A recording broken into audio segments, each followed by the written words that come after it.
La nuit avant Noël.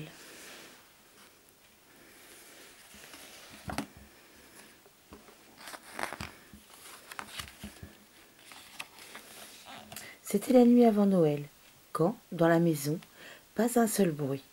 Personne ne s'agitait, pas même une souris.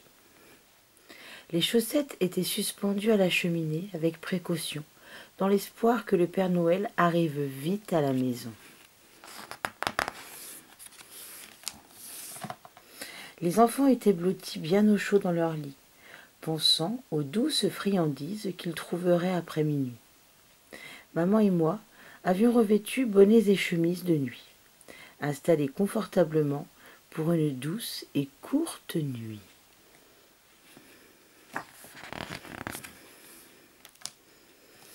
Lorsque l'on entendit un grand bruit, pour voir ce qu'il se passait, je sautai de mon lit. Comme une flèche vers la fenêtre, je volai, détachant les rideaux aussi vite que je pouvais. La lune sur la neige fraîchement tombée illuminait la nuit comme dans la journée, lorsque devant mes yeux émerveillés apparut un traîneau miniature de 8 petits rennes pourvus.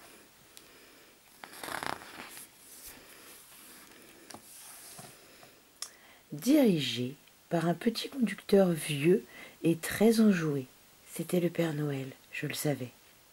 Aussi rapide que des aigles, ces rennes bondissaient, et lui sifflait, criait, et ainsi les appelait. « Allez, tornade, allez, danseur, furie, fringant, mettez-y du cœur.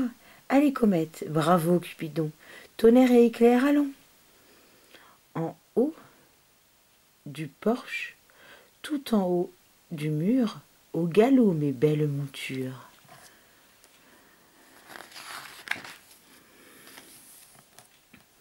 Comme les feuilles mortes emportées par le souffle de l'ouragan rencontrent un obstacle et montent vers le ciel à l'aide du vent, les rennes volaient au-dessus des toits dans le ciel, avec un traîneau rempli de jouets et même le Père Noël.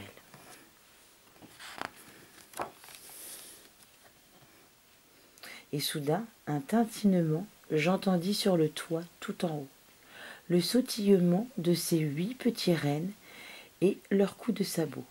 Alors que je réfléchissais et tournais en rond, de la cheminée le Père Noël sauta d'un bond.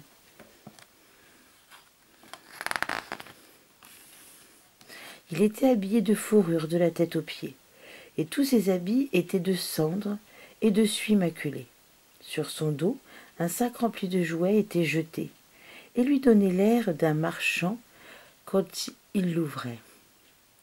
Des fossettes charmantes, des yeux qui pétillaient, des joues telles 2 roses, une cerise sur son nez, sa drôle de petite bouche comme un arc dessiné, et sa barbe blanche comme la neige, tout son visage occupait.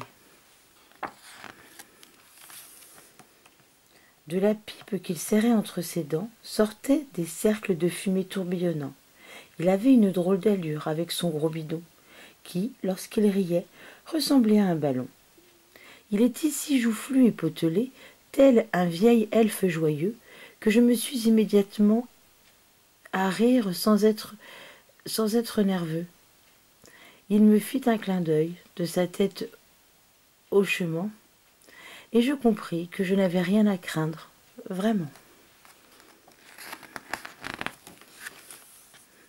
Puis, sans dire un seul mot, car il semblait pressé, il remplit chaussettes et bas jusqu'au dernier. Il posa alors son doigt sur son nez et remonta aussitôt dans la cheminée. Il fut bien vite sur son traîneau, sifflant son équipage, qui s'envola alors au milieu des nuages. Mais avant de disparaître, je l'entendis crier « Joyeux Noël à tous et belle nuit enchantée !»